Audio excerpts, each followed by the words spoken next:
կողմի օգտագործման նայության տակ։ Ռուսաստանից առաջարկ եղավ, որ իրենք կարող են ներգրավվածություն ունենալ, ԱԳՆ-ից կարող է ներկայացուցիչ գալ, ՀՀԿ Մինսկի խմբի համանախագահը կարող է գալ խաղաղության պայմանագրում, այսպես ներգրավվածություն ունենալու որպես միջնորդ, քննարկել եք այս տարբերակը։ Միշտ էլ այդ նայությունը կար, Ռուսաստանը ներգրավված էր նաև նախկինում, վերջերս ունեցել ենք խորհրդակցություններ ռուսական կողմի հետ, մենք բոլոր գործընկերների հետ, որոնք կարող են նպաստել այս գործընթացին, իհարկե արձագանքում ենք եւ քննարկում ենք։ 4 տարի անց պարզապես նոր տեղի ունեցավ այդ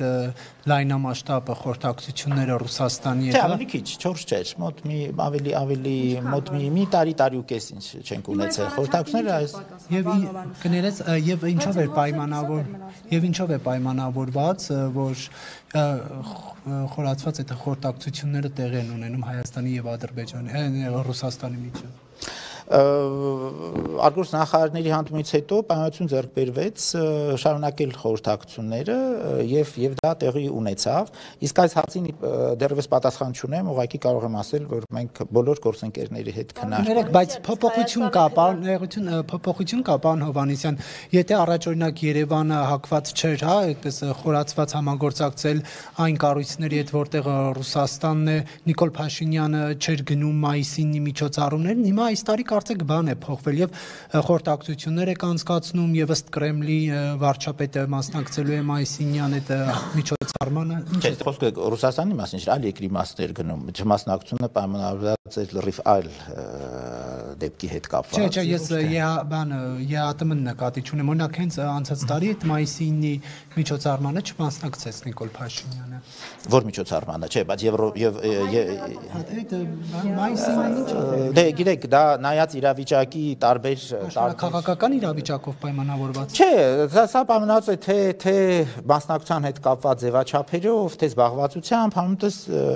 Եվրասիական տեսության միության միջոցառումներին, մենք մասնակցել ենք, շարունակել ենք մասնակցել։ Պնդել որ չեք գնալու Մինսկ, ճիշտ եմ հասկանում։ Դե վարչապետը արեց իր հայտարարությունը, դուք լսել եք, ավելացնելու բան չունեմ դրան։ Կներեք, այլևս ընթերցման ընդունվեց այս հարցը Եվրամիության պետք է ընդունվի, այսինքն դեռ մտածում եք դեռ խորհրդարանում կարող է նիստում կարող է չընդունվել։ Կարծում եմ կընդունվի։ Եվ հետո ինչ է լինելու, եթե խորհրդարանում օրենքը կմտնի ուժի մեջ։ Եվ ինչ քայլեր են լինելու։ Եվ ինչպես դա նշած է օրենքում, գործընթացը կարելի է համարել սկսած։ Եվ ինչ է տեղի ունենալու ստորագրման համար Հայաստանը մինչև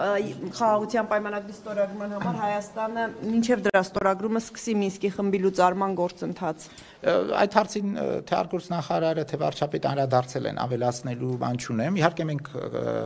պատրաստ ենք քննարկելու յուրաքանչյուր առաջարկ,